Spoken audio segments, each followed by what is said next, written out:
Hey there! So tell me, how are you spending your weekend? With family, with friends, on a trip? As for me, I am going for a picnic with the girls. So there is this group on Facebook called Girls Gone International. It's in a couple of cities. Basically, it's just a group of girls who meet up in a country. They meet up and organize activities. So today in Malta, we are going for a picnic. And to today's topic, how I traveled to Mexico visa-free on a Nigerian passport. As you all know, this is not one of the strongest passports out there. So how do you get this from a passport that can go to just about 50 countries visa-free plus visa on arrival to over 100 countries visa-free? Sounds mind-blowing, right? Yes, but that is very possible. There is a very simple trick to this, yes, and that trick is getting certain visas on your passport. At the end of this video, I'll be addressing some of the mistakes that Nigerians make with some of these visas, and everything I'm going to be listing in this video is basically specific to Nigerians, and this is information as of now, November 2023. These things change all the time, so it's left for you to do your due diligence to understand, oh, is this still obtainable? And sometimes, even if it's obtainable on paper, sometimes some of these, immigration services and all of that could, still do their thing, if you understand what I mean. So always make your due diligence, go online and browse and see what people are saying about these things. Or maybe if you have a friend or a travel agent who is updated with some of these visa updates, you can always ask them. Here are some of the visas you can get to make your Nigerian passport stronger. The US visa, the Canada visa, the UK visa, Schengen visa, Australia visa, and a few of them. But for this video, I'm going to be focusing on the US visa, the UK, the Canada visa, and the Schengen visa. Out of all these visas, as a Nigerian, the UK visitor visa is one of the easiest visas out there to get. The only thing you need is you need to have a very good bank statement with really good descriptions. But if you're, employed and your salaries are stated that, okay, this inflow is your salary, that is perfect. But if you're like a business person or self-employed, it gets a bit tricky, especially if your statement is not very descriptive. First, before we continue, I'll be telling you the countries that are visa-free for Nigerian passports as of November 2023. All the countries in ECOWAS are visa-free for Nigeria. And there are a couple more African countries and countries in Oceania and North America that are visa-free for Nigeria. Now, I am going to be listing out all the visa-free countries as at November 2023 for Nigerian passport holders. There is Antigua and Barbuda, there is Barbados, there is Benin Republic, there is Burkina Faso, there is Cameroon, Cabo Verde, Chad, Cook Islands, Ivory Coast, Dominica, Fiji, Ghana, Guinea, Guinea-Bissau, Haiti, Liberia, Mali, Micronesia, Montserrat, Niger, Niue, Senegal, Sierra Leone, St. Kitts and Nevis, Gambia, Togo, and Vanuatu. Then there are countries that offer e-visa to Nigerians. These are Djibouti, Gabon, Lesotho, Qatar, Sao Tome, South Africa, South Sudan, Vietnam, Zambia, Zimbabwe. And then there are the visa on arrival countries. These are Cambodia, Comoros, Ethiopia, Iran, Kenya, Madagascar, Maldives, Mauritania, Mauritius, Lebanon, Mozambique, Namibia, Palau, Rwanda, Somalia, Tuvalu, and Uganda. So some of these e-visa and visa on arrival have some of their clauses. You need to make your due diligence to understand what some of those clauses are. And it's also very good for you, to maybe check online to see what the Nigerian community is saying about certain visas. Because sometimes a visa might be, visa on arrival, e-visa, and or even, visa free. And then, when you arrive there, you see, the border officials being messy or nasty, or maybe you could even apply for a visa and you just don't get a response. And maybe after your travel day passes, they just give you a response that, oh, your visa has been cancelled. For this video, I'll be mostly focusing on visitor visas because this is the kind of visa you can get without a job offer or, study admission. I'll start from the easiest to get as a Nigerian to my favorite. So the first visa that can make your Nigerian passport stronger is the UK visitor visa. This is the standard visitor visa or the short-term study permits. So I'll list out some of the countries and I'll show them on the screen for you as well. There is Mexico. Yes, Mexico. You just need to have a multiple entry UK visa. And then in South America, there is Panama, there is Anguilla, Bermuda, Bonaire, British Virgin Island, Curacao, Dominican Republic, Turks, and Caicos. Then in Europe, there is Albania, Georgia, Gibraltar, Montenegro, North Macedonia, Serbia. There used to be Turkey, but now as a Nigerian, if you have any of these visas, you can no longer get the Turkish e-visa with these visas on your passports. Then for Middle East, there is Qatar, there is Bahrain, there is Saudi Arabia. For Qatar, you can get e-visa. For Bahrain, it's visa on arrival. And for Saudi, it's visa on arrival. Just like I said, you need to make your due diligence on some of these visas because, these things are written out there, but sometimes you apply and they just reject for no reason, or maybe even arrive at the country and they turn you back. So just try to keep your ears open and, know what the update is. Then in Africa, there's Egypt for visa on arrival, and there's Morocco for e-visa. Heading over to the US visitor visa, that's the B1 visa, the B2 visa, or the B1, B2 visa. So in North America, there is Mexico. In Central America, there is Panama, Belize, Costa Rica, Nicaragua.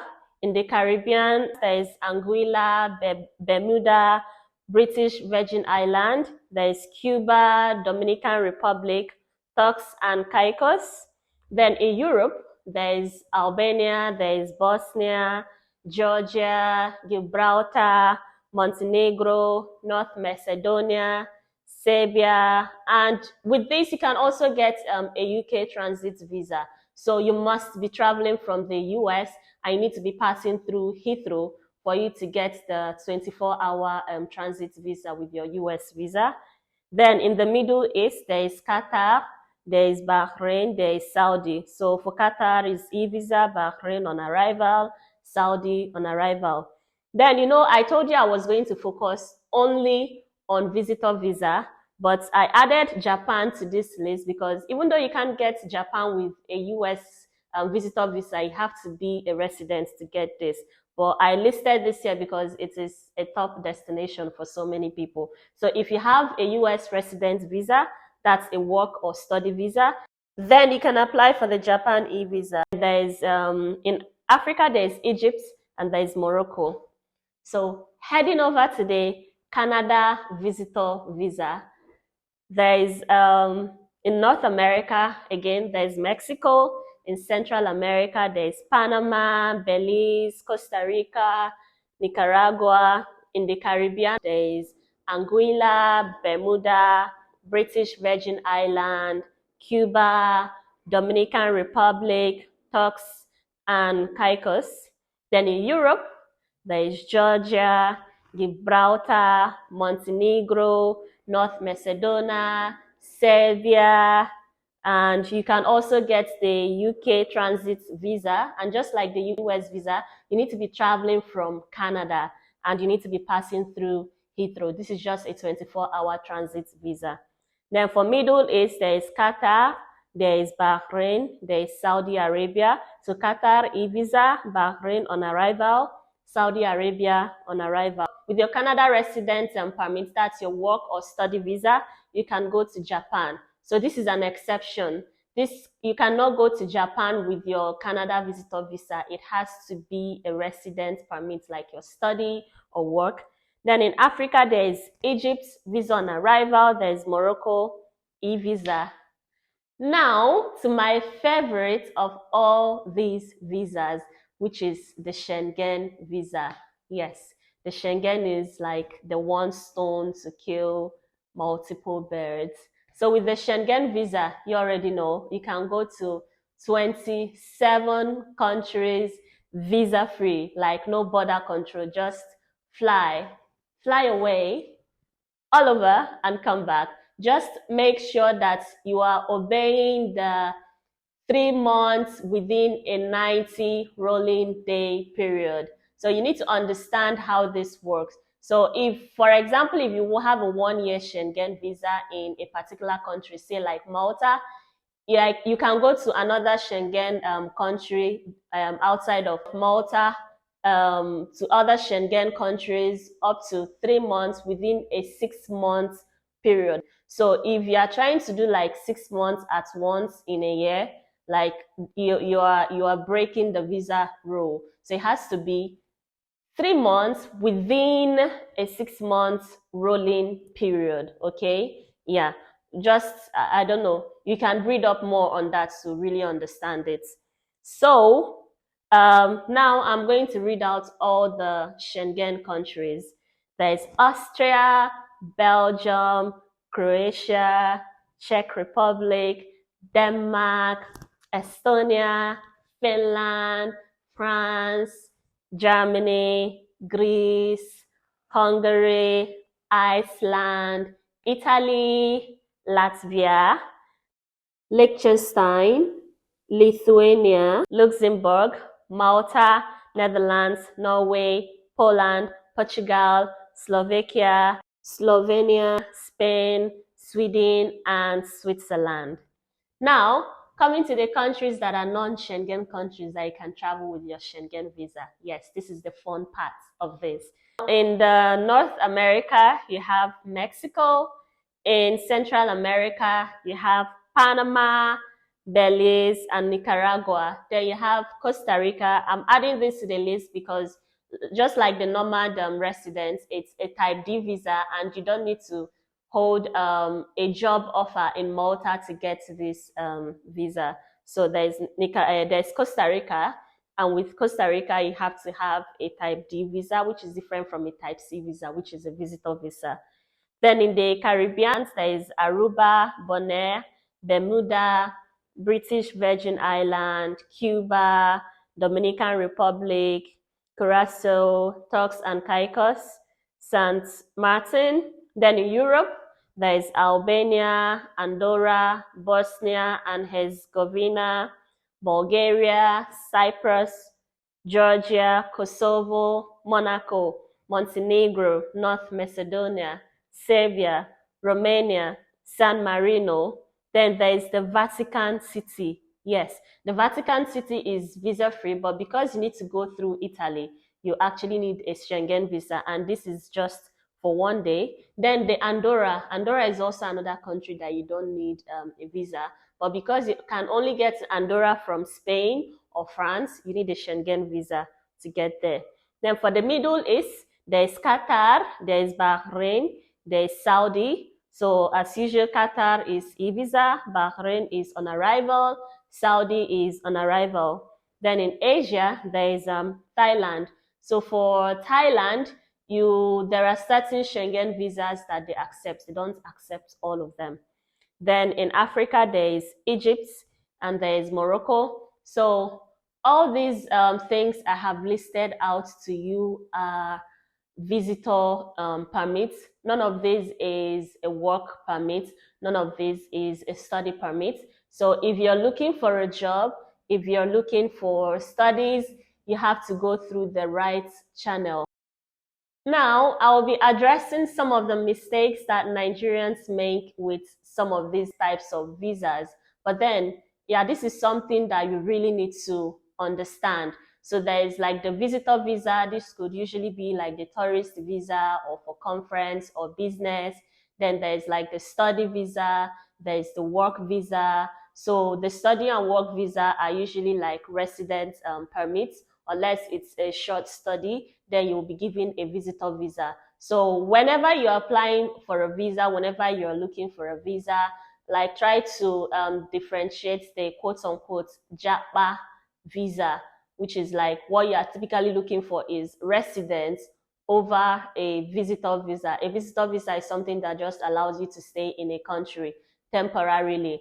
And usually visitor visas, you're not allowed to work with a visitor visa. So any work you're trying to do with a visitor visa is illegal unless maybe you're working remotely. Okay. But if you're trying to get a job in a country with a visitor visa, then you are wrong. So whenever you're applying for a visa, whenever you're telling that agent to get you a visa, try to understand what kind of visa you're applying for. All this information is online. You can also go online and browse and check, because some people think that once they get a visa, you can just stay in that country as long as you want. No, usually visas have their rules, and they have, the number of days you have to stay. If you stay more than this number of days, you have already become an illegal immigrant. Yeah, so you have to be careful with some of these things. Also, just like I kept hammering on, you really understanding what pertains to a visa, or you could say, oh, this is just visa on arrival, and then you just carry your bag and you start going to the country. Something you should always try to find out is, even though this is a visa on arrival, is there certain criteria that I need to meet, or maybe if you're applying for a particular kind of visa, like, is there something I need to keep in mind, even if I have all the right documents? So I'll use myself as an example. I have made such mistake when I was going to Lebanon, because Lebanon is visa on arrival for Nigerians. And, it didn't occur to me to really like find out what all the requirements are. And it happens to be that for Nigerians and some other nationals, they required me to have $2,000 in cash. And, I'm usually going cashless. Maybe at most time I have $50 in cash. And these people are asking me to get $2,000 in cash. And this meant I had to go withdraw, and my bank had a limit of withdrawing by ATM $1,000. And because of that, I missed my flights that day. I had to move my flights to the following day so I could like withdraw up to $2,000 so I could get to Lebanon. That was for that. Then this year also, I was supposed to go to India, and I tried to apply for the India business visa. Till date, I got no response. I only found out later that if you want to go to India, it's actually just better for you to apply for a tourist visa, because when you apply for a business visa, they would ask you to get the company registration certificate for that company and how much they've made in the past year, and then the ministry has to go through it and approve it. Unlike your visitor visa, all you just have to do is I just want to come explore India, or I'm coming for a friend's wedding or stuff like that, and that does not need a ministry verification, and that helps your visa to move faster. I felt sad because this was going to be an almost all expense paid trip by my company, because it's supposed to be an offsite with my teammates who are in India. And then something else too that happened to me this year with the visa application. I was supposed to go for this conference in Canada, and the conference was in September. I only applied for my visitor visa in July, and up till date, I don't have a response. So these are some of the things you need to be considering when you're applying for a visa.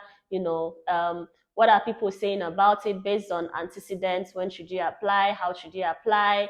And yeah, for me, even though that I apply for most of my visas by myself, I still have to give a shout out to all the people I ask questions most times, especially some of the travel agents that, are applying for all these visas most of the time and are up to date with some of the things that are happening. So shout out to all the agents that I usually ask some of the questions, and all the forums that I go to see what other people are saying about certain visas. But all in all, you need to understand what kind of visa you're entering a country with, and what this visa allows you, so you can be a legal migrant. And if you're looking to go to a place to work, just know that visitor visa is not the right visa for you. So you need to find out how you can get a work visa to that country. Or maybe if you want to go for studies, if you're going for studies, you can work 20 hours a week, So you need to like understand some of these things so that you can remain a legal migrant, because it's so easy for a lot of people to miss out on these things and they end up becoming illegal migrants. They are not even able to leave those countries, because if they leave, they are not able to return, because they are possibly going to be facing a visa ban, or something like that. So try to understand what your visa entails. And but if you're just traveling as a tourist or as a digital nomad, then this is very fine and you have nothing to worry about. So if you want to increase the strength of your Nigerian passport, go ahead and get some of these visas and travel away. That's it for today, guys. Thank you and take care. Bye.